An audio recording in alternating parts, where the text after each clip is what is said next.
बिस्मिल्लाहिर्रहमानिर्रहीम। अस्सलाम वालेकुम नाज़रीन मोहतरम। आज हम आपको सऊदी वीज़ा स्टैंपिंग के मुताल्लिक जो परेशानियां आ रही हैं मुख्तलिफ लोगों को और सऊदी एम्बेसी का हाल हवाल वो देने जा रहे हैं। सबसे पहले अगर हम सऊदी एम्बेसी की बात करें तो कराची एम्बेसी में काम नॉर्मल तरीके से जारी है। नेफ्टेक ऑब्जेक्शन एज इट इज़ जारी है। वो वीज़े लगने में काफ़ी परेशानी का सामना है। अकद अमल ओरिजिनल रिक्वायर्ड है कराची एम्बेसी में। ओवरऑल काम नॉर्मल जारी है। सिमिलरली अगर हम इस्लामाबाद एम्बेसी की बात करें तो वहाँ पे भी काम बेहतर तरीके से जारी है। किसी भी किस्म का कोई मसला मसाइल नहीं है। वीज़ा 1 से 2 दिनों में कराची में भी और इस्लामाबाद में भी दोनों एम्बेसी में 1 से 2 दिनों में चल रहा है।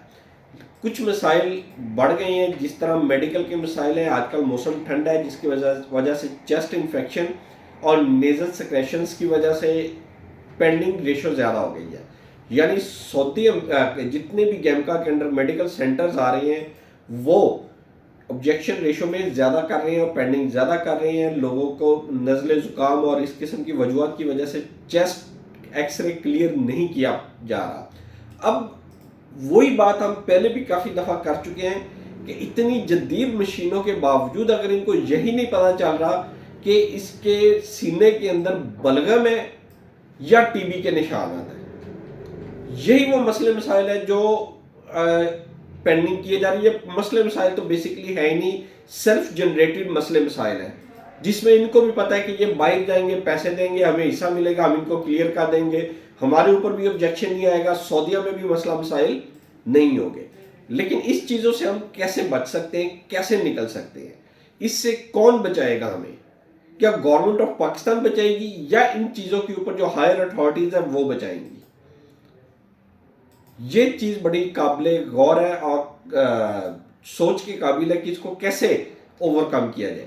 हमारी ऑर्गेनाइजेशन जो प्यूपा है या एक सेल्फ मेड एक नई ऑर्गेनाइजेशन है मेवा है, वो बचाएगी। कोई भी इसके ऊपर वर्किंग भी नहीं कर रहा और इन चीज़ों को हाईलाइट भी नहीं कर रहा। जैसे ALT SGPT के ऊपर पहले ही बहुत ज़्यादा पेंडिंग केसेस आते हैं। सिमिलरली काफ़ी अरसे से एक्सरे को भी उसी रूटीन में ही जारी कर दिया गया है। एक्सरे में भी वैसे ही पेंडिंग किया जा रहा है। अब अगर हम थर्ड प्रॉब्लम इसकी डिस्कस करें जो इस वक्त सऊदी एम्बेसी में आ रही है, वो है नेफ्टेक। नेफ्टेक की अपॉइंटमेंट भी मिसाइल है। नेफ्टेक सेंटर्स की कमी का सामना है पाकिस्तान की इस वक्त शदीद कमी का सामना है। कोई भी टेस्ट किसी भी शहर से मुकम्मल तौर पर नहीं हो रहे। इवन जो पाकिस्तान के बड़े शहर हैं कराची, लाहौर, इस्लामाबाद, इन तीनों शहरों में भी ये तमाम के तमाम टेस्ट एक ही जगह पे नहीं हो पा रहे। इस्लामाबाद वालों को भी कराची जाना पड़ता है और कराची वालों को भी इस्लामाबाद जाना पड़ता है। सिमिलरली लाहौर वाले भी कभी वो कराची जा रहे हैं तो कभी इस्लामाबाद जा रहे हैं। ये हाल है मुल्क के बड़े शहरों का और छोटे शहरों वाले लोगों को कहाँ कहाँ ट्रैवल करना पड़ सकता है ये आपके सामने है। क्योंकि सऊदी गवर्नमेंट ने कुछ ऐसे ट्रेड इंट्रोड्यूस करवाए हैं जिनका अभी तो नेफ्टेक पाकिस्तान को पता ही नहीं है। उनके टेस्ट होना तो दूर की बात, उनकी अपॉइंटमेंट भी बुक नहीं हो पा रही। लिहाजा ये मसाइल तो अब वक्त के साथ ही हल होंगे। जैसे जैसे ये काम बढ़ेगा वैसे वैसे इनके ऊपर थोड़ी सी वर्किंग होगी और आहिस्ता आहिस्ता ये सेटल डाउन होगा और इस काम को सेटल डाउन होते हुए कम से कम 5 से 6 माह लग सकते हैं। कोशिश यही है, request government of Saudi Arabia और पाकिस्तान से यही है कि इस सारी चीज़ों के अंदर वो पहले जैसा बैकलॉग बहरान पैदा ना होने दिया जाए। एम्बेसीज अपनी रूटीन में वर्किंग करती रहे, ये मामला तो साथ साथ चलते ही रहेंगे।